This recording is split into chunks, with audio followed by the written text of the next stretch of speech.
হাজার কাদা থাকলেও পা শক্ত করে জমিয়ে রাখুন, হাত খালি হলেও উপরে তুলে রাখুন। কে বলে যে ছাঁকনিতে পানি ধরে না? বরফ না হওয়া পর্যন্ত সাহস ধরে রাখুন। আজকের সর্বশেষ বিশেষ আপডেট নিয়ে আমি উপস্থিত হয়েছি। আজকের এই ভিডিও প্রোগ্রামে আপনাদের সবাইকে অনেক অনেক স্বাগত। আপনারা সবাই কেমন আছেন? আমি আশা করি আপনারা সবাই ভালো আছেন, খুশি আছেন, ফুরফুরে আছেন এবং নিজের নিজের কাজে ব্যস্ত আছেন। সাথে ভিক্টরি উইথ অ্যাশ থেকে যে আপডেট আসছে সেগুলোও নিচ্ছেন। যারা প্রথমবার চ্যানেলে এসেছেন তারা অবশ্যই চ্যানেলটি সাবস্ক্রাইব করবেন, ভিডিওটি শেয়ার করবেন, লাইক ও কমেন্ট করতেও ভুলবেন না। বন্ধুরা, আজ আমরা আপনাদের জন্য কিছু স্পেশাল আপডেট নিয়ে এসেছি, যা এসেছে মিস্টার অ্যাশ স্যারের পক্ষ থেকে এবং গ্লোবাল লিডারদের পক্ষ থেকেও। আর আপনাদের কিছু প্রশ্ন আছে, সেগুলোকেও আজকের এই ভিডিওতে অন্তর্ভুক্ত করা হবে। তাই ভিডিওটি শুরু থেকে শেষ পর্যন্ত অবশ্যই দেখবেন। এই ভিডিওটি আপনাদের জন্য খুবই গুরুত্বপূর্ণ। অনেকে আমাকে প্রশ্ন করেছেন, স্যার 100% সম্পূর্ণ কবে হবে? পুরোটা কবে শেষ হবে সেই তারিখ বলুন। আর দ্বিতীয় প্রশ্ন, অ্যাপলস কবে থেকে আসা শুরু হবে? আজকের ভিডিওতে এই দুই প্রশ্নের উত্তরও দেয়া হবে এবং আপডেটও জানানো হবে।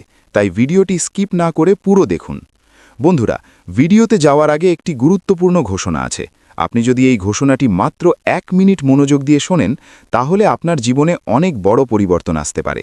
এটি একটি লাইফ চেঞ্জিং প্রোগ্রাম হতে পারে। মিস্টার অ্যাশ লিখেছেন, welcome back champions. We are preparing thousands across the world for a powerful and successful 2026 and beyond. অর্থাৎ গ্লোবাল কমিউনিটির জন্য ভালো খবর আসছে। 2026 হবে একটি শক্তিশালী ও সফল বছর।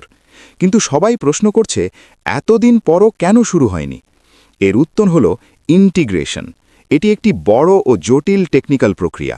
এতে 12-14 মাস সময় লাগে। এখন হয়েছে মাত্র 8 মাস, আরও 4-5 মাস লাগবে।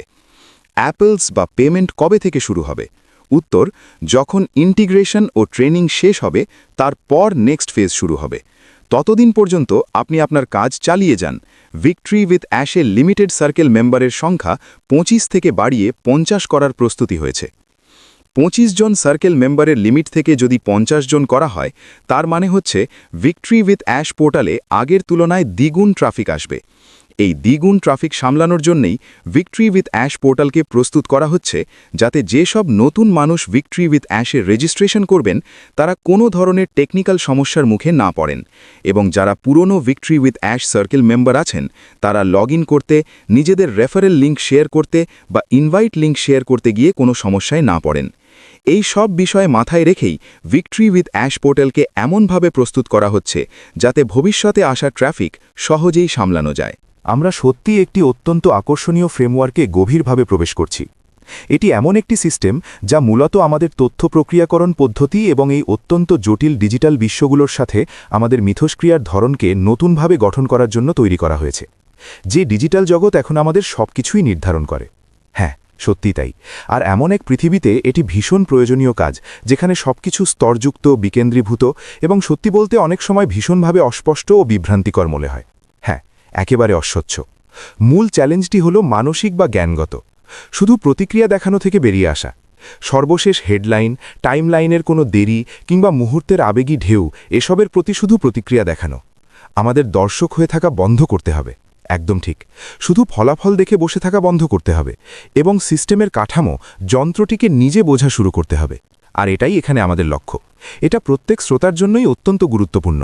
আপনি যদি বড় কোনো মিটিংয়ের জন্য প্রস্তুতি নিচ্ছেন, অথবা নতুন কোনো ইন্ডাস্ট্রি কোন দিকে যাচ্ছে তা বোঝার চেষ্টা করছেন, অথবা শুধু এই ডিজিটাল প্ল্যাটফর্মগুলোর বিশৃঙ্খলা সামলাতে চাইছেন, সব ক্ষেত্রেই এটি প্রযোজ্য। আমাদের অধিকাংশের ডিফল্ট মানসিকতা হল, যাকে এই ফ্রেমওয়ার্ক বলে পার্টিসিপেন্ট মাইন্ডসেট। আপনি শেষ ফলাফল খোঁজেন, তাৎক্ষণিক রেজাল্ট চান, দ্রুত লাভ চান, আর যখন তা হয় না তখন আপনি হতাশ হয়ে পড়েন। আর এই ডিপ ডাইভ আসলে একটি শর্টকাট। এটি আপনাকে একটি সম্পূর্ণ নতুন মানসিক লেন্স দিচ্ছে। আমাদের সোর্স ম্যাটেরিয়াল খুব নির্দিষ্ট। এটি ভিক্টরি উইথ অ্যাশ ফ্রেমওয়ার্ক বা VWA নিয়ে তৈরি একগুচ্ছ ব্যাখ্যা।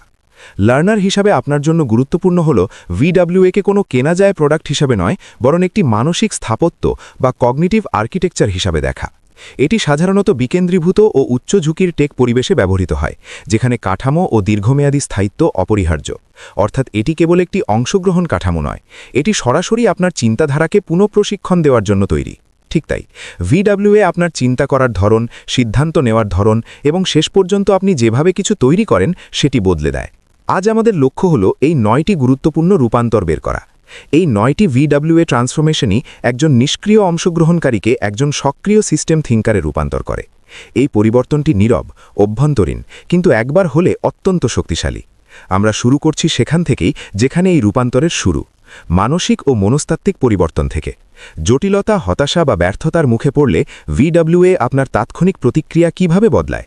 আমরা সরাসরি সেই ভেতরের কাজেই ঢুকছি। VWA 2 ধরনের মানুষকে আলাদা করে: পার্টিসিপেন্ট এবং সিস্টেম থিঙ্কার। পার্টিসিপেন্ট কোনো দেরি বা খারাপ খবর পেলে আবেগী হয়ে যায়। তার মন আটকে যায় সময়সূচি, হতাশা, গুজব বা অনলাইনের কথাবার্তায়। এই আবেগী প্রতিক্রিয়া আসলে সবচেয়ে অপচয়ী শক্তি। এতে উত্তাপ হয়, আলো নয়। VWA এই প্রতিক্রিয়াকে শর্ট সার্কিট করে দেয় এবং বিশ্লেষণী চিন্তায় নিয়ে যায়। 3টি প্রশ্ন শেখায়: এটা কেন হচ্ছে? কোন প্রক্রিয়া এটি সমর্থন করছে? এর ফলাফল কি হবে? এই প্রশ্নগুলো সমস্যার মূল খুঁজে বের করে। এরপর VWA শেখায় দেরি মানেই ব্যর্থতা নয়। ডিসেন্ট্রালাইজড সিস্টেমে দেরি মানে নিরাপত্তা, যাচাই, সুরক্ষা। একটা নেটওয়ার্ক দেরি করে কারণ সে নিরাপদ থাকতে চায়। যখন আপনি দেরিকে বিরক্তি নয় বরং সুরক্ষা হিসাবে দেখেন, তখন আপনার স্ট্রেস কমে যায় এবং বোঝাপড়া বেড়ে যায়। এভাবেই আসে শিক্ষা উত্তেজনার চেয়ে গুরুত্বপূর্ণ হওয়া। VWA শেখায় হাইপের চেয়ে ধারাবাহিকতা, তাড়াহুড়োর চেয়ে প্রস্তুতি, শর্টকাটের চেয়ে কাঠামো। এরপর আসে নীরবতা ও নিখুঁততা। সিস্টেম থিঙ্কার কম কথা বলে, বেশি শোনে। তারা তথ্য দেখে, আবেগ নয়। তারপর আসে পুরো সিস্টেম দেখা, শুধু ফল নয়। ফলাফল আসলে সিস্টেমের উপসর্গ। খারাপ ফল মানে খারাপ স্থাপত্য, ভালো ফল মানে ভালো কাঠামো। VWA শেখায় প্ল্যাটফর্ম আগে, তারপর কমপ্লায়েন্স, তারপর ভেরিফিকেশন, তারপর মনিটাইজেশন, তারপর এক্সপ্যানশন। তারপর শেখায় লেয়ারে চিন্তা করা: infrastructure, training, testing, verification, scaling, governance. দেরি মানে কোনো না কোনো লেয়ারে কাজ চলছে। তারপর আসে দীর্ঘমেয়াদী দৃষ্টিভঙ্গি। সিস্টেম থিঙ্কার জিজ্ঞেস করে না কবে টাকা পাবো, সে জিজ্ঞেস করে এই সিস্টেম কতটা টেকসই। তারপর আসে ভূমিকা ও দায়িত্ব। আপনি কি পাবেন নয়, আপনি কি অবদান রাখছেন সেটাই গুরুত্বপূর্ণ। তারপর আসে সময় ও প্রক্রিয়ার প্রতি সম্মান। আগে ছাড়া মানে ধ্বংস, অপ্রশিক্ষিত ইউজার মানে ঝুঁকি, ভুল সিকোয়েন্স মানে পতন। সব শেষে আসে ডেটা, নিরাপত্তা ও KYC সচেতনতা। কারণ যদি ডেটা বা নিরাপত্তা নষ্ট হয় তাহলে সবই অর্থহীন। বন্ধুরা, আজ এই পর্যন্তই। চ্যানেলটি সাবস্ক্রাইব করে রাখুন, সর্বশেষ আপডেট জানুন। ভালো থাকুন। ধন্যবাদ সবাইকে।